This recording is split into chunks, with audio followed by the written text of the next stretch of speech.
السلام علیکم ناظرین، میں ہوں آپ کا میزبان ایم اے رضا اور آپ دیکھ رہے ہیں ٹی پی نیوز۔ ناظرین، پچھلے کافی سارے پروگرامز ہم نے سوسائٹیوں کے متعلق کیے، ہاؤسنگ سوسائٹیوں کے متعلق کیے، جس میں کوآپریٹو سوسائٹیاں بھی تھیں اور پرائیویٹ ہاؤسنگ پروجیکٹ بھی تھے۔ اچھا ناظرین، کومنٹ باکس کے اندر جا کر بہت سارے لوگوں نے سوالات بھی کیے، تو آج میں ان سوالات کے اوپر بھی بات کروں گا۔ تو آپ کو ایک بڑی زبردست انفارمیشن بھی دیں گے۔ اس سے پہلے آپ میرا چینل سبسکرائب کیجئے اور بیل آئیکن لازم دبائیے، اور اسی طرح کامنٹ باکس کیجئے تاکہ میں آپ کے جو دماغ میں چلتے سوال ہیں، جس سے آپ یہ سمجھتے ہیں کہ ہمارا سرمایہ محفوظ رہے گا، میں ان کے آپ کو جوابات دے سکوں۔ ناظرین، اوورسیز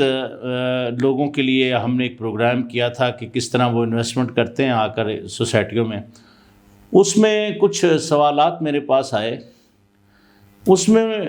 کچھ لوگوں کا یہ کہنا تھا کہ دیکھیں جی، جن پروجیکٹس کے اندر ہم اپنی انویسٹمنٹ کر رہے ہیں،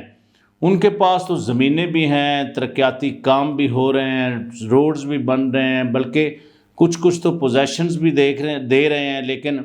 بات وہی ہے جی کہ وہ این او سی ان کے پاس ان کو نہیں دیا گیا، ادارے ظلم کر رہے ہیں، زیادتی کر رہے ہیں۔ تو اس پر بھی میں روشنی ڈالوں گا۔ تو چونکہ میڈیم چھوٹا ہے، ہم ہر سوال کا اس کے ساتھ اس کا جواب بھی دیں گے۔ ناظرین، ہوتا یہ ہے کہ جیسے یہ لوگ اپنی زمینوں کی خریداری کرتے ہیں، اپنے پیپر وہاں پر جمع کروا دیتے ہیں، اسی دوران ان کے آفیسز بن جاتے ہیں سوسائٹیوں کے اندر۔ چونکہ سرمایہ دار لوگ ہوتے ہیں، پھر ہماری ریئل اسٹیٹ برادری اس پروجیکٹ کو اٹھانے میں بڑا کلیدی کردار ادا کرتی ہے۔ اس میں ہوتا یہ ہے کہ جیسے جیسے پیسے آتے جاتے ہیں، یہ نئی فائلز، نئی چیزیں ایشو کرنا شروع کر دیتے ہیں۔ اس میں آپ کو شاید یاد ہو، اپنی پچھلی ویڈیو میں بتا چکا ہوں کہ اگر ایک زمین کے ٹکڑے کے اوپر آپ نے این او سی لے لیا ہے، اس کے لیے آپ ایکسٹینشن چاہتے ہیں، تو پھر آپ کو دوبارہ وہ ری پروسیس میں لے جائیں گے۔ تو اس لیے تھوڑا سا صبر، تھوڑا سا اگر حوصلہ یہ سوسائٹی مالکان کر لیں، تو ناظرین ان کے این او سی کے معاملات بڑے آسانی سے نبٹ سکتے ہیں۔ اچھا، ایک اس میں یہ بھی ہو جاتا ہے کہ چونکہ فائلز زیادہ بک گئیں، زمین ان کے پاس کم رہی، تو جب وہ این او سی کا معاملہ آیا تو اس کے اندر یہ ایشوز آ گئے۔ ادارے ظاہر ہے وہ ویریفائی کرنے کے لیے ٹیمیں اپنی بھیجتے ہیں، تو اس کے اندر ان چیزوں کے حساب کے اوپر کوئی نہ کوئی وائلیشن ہوتی ہوئی ضرور نظر آتی ہے۔ اچھا، اس میں ایک بندے نے یہ بھی کہا جی کہ یہ ادارے جی ہم سے رشوت مانگتے ہیں، تو ہم کس طرح کر سکتے ہیں جی، رشوت کا بازار گرم ہے۔ اس میں کوئی شک نہیں ہے، پاکستان کے اندر کرپشن ایک ناسور کی طرح پھیل گئی ہے۔ رشوت، اگر کوئی افسر، آپ کی ساری لیگل فارمیلٹیز آپ کے پاس مکمل ہیں، تو کوئی اگر اس طرح کرتا ہے، آپ سے کوئی غیر قانونی ڈیمانڈ کرتا ہے، تو اس کے لیے ادارے موجود ہیں، تو ریاستی قانون ہے، اس کے اوپر آپ اس طرف جائیں، لازم جائیں اور ان افسران کی شکایت کریں کہ جی ہمارے ساتھ یہ ظلم زیادتی کر رہے ہیں۔ تو دوسرا، پھر اسی طرح ایک بندے نے اور میرے سے سوال کیا کمنٹ باکس کے اندر جا کر میری پچھلی ویڈیو پہ کہ دیکھیں جی، ترقیاتی کام تو بڑے ضروری ہیں، اور ہم لوگوں نے تو جو پیسہ لگایا، ہم چیزوں کو لینا اپنا حق بھی سمجھتے۔ ظاہری بات ہے، آپ کا حق ہے، آپ نے سرمایہ لگایا، اس میں دو رائے نہیں ہے۔ لیکن خدارا میں یہی کہہ رہا ہوں کہ آپ اپنی جو آپ کی محنت سے کمائی گئی دولت ہے، اس کو خرچنے سے پہلے کچھ تھوڑا بہت اس کے قوانین کے اوپر بھی تصدیق کر لیا کریں۔ ہماری کچھ افسران سے اس سلسلے میں بات بھی ہوئی کہ آپ لوگ زمین اور ترقیاتی کام ہونے کے باوجود ان کو این او سیز کیوں نہیں جاری کر رہے، کیا وجوہات ہیں؟ کہ آپ تو ایک 100 کنال پلس کے اوپر آپ این او سی جاری کرتے ہیں، تو کئی لوگ تو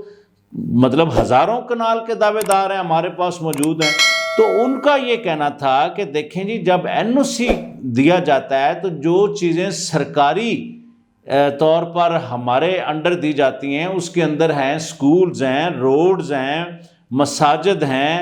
چونکہ یہ ساری زمین کے جو ٹکڑے ہیں، یہ سارے ادارے کے نام پر کرنے پڑتے ہیں تاکہ وہ قانونی چیزیں، لیکن یہ اس طرف نہیں جاتے، جس وجہ سے اداروں کے اندر کوئی ان کی گارنٹی نہیں ہوگی تو ادارے ان کو اپنی سروسز کس طرح مہیا کریں گے۔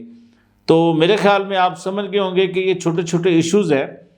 اگر سوسائٹی مالکان نے سوسائٹی چلانی ہے تو جو اداروں کے اندر ان کی گارنٹیز بنتی ہیں، جو چیزیں بنتی ہیں، چاہے وہ زمین کی شکل میں ہوں یا کسی طرح بھی ہو، وہ سوسائٹیوں کو اپنے معاملات ان کے ساتھ پورے کرنے چاہیے، تبھی جا کر آپ اگلے پروجیکٹ کی طرف یا اگلے سسٹم کی طرف جائیں۔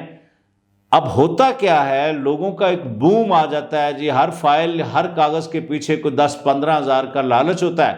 تو ڈیلر جوک در جوک ہمارے ریل اسٹیٹ کے بھائی ان سے فائلیں اٹھانا شروع کر دیتے ہیں، زمینوں کی خریداری ان سے مکمل نہیں ہو پاتی، پھر جا کے ان کے NOC کے معاملات لٹک جاتے ہیں۔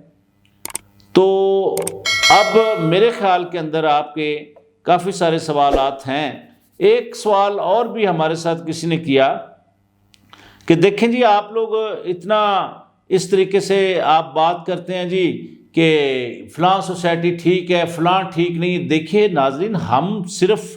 کاغذات کے اوپر نہیں صرف بات کرتے، ہم موقع کے اوپر جا کر ان کے کاغذات یقین کریں محکموں سے چیک بھی کرتے ہیں،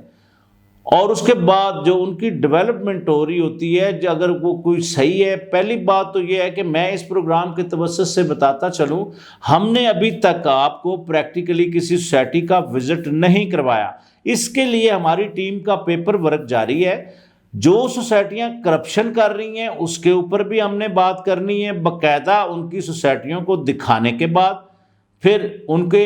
جو آفیشلی جو ان کے خلا ہیں، جو انہوں نے NOC نہیں لیے اور کس وجہ سے ان کو اداروں سے نہیں ملا، وہ چیزیں بھی آپ تک ہم ضرور پہنچائیں گے۔ تو ناظرین، بے شک آپ کے پاس یہ ایک پلیٹ فارم ہے، آپ میرے ساتھ بات کیجئے، مجھے اپنا کامنٹ باکس میں بے شک آپ نمبر مجھے سینڈ کر دیں، چونکہ میں یہاں اپنا نمبر پبلسائز اس لیے نہیں کرتا کیونکہ میں دوسرے اداروں کے اندر اپنی صحافتی ذمہ داریاں ادا کر رہا ہوں، تو میرے پاس اتنا وقت نہیں ہوتا کہ میں فرداً پھر میں یہی کرتا ہوں کہ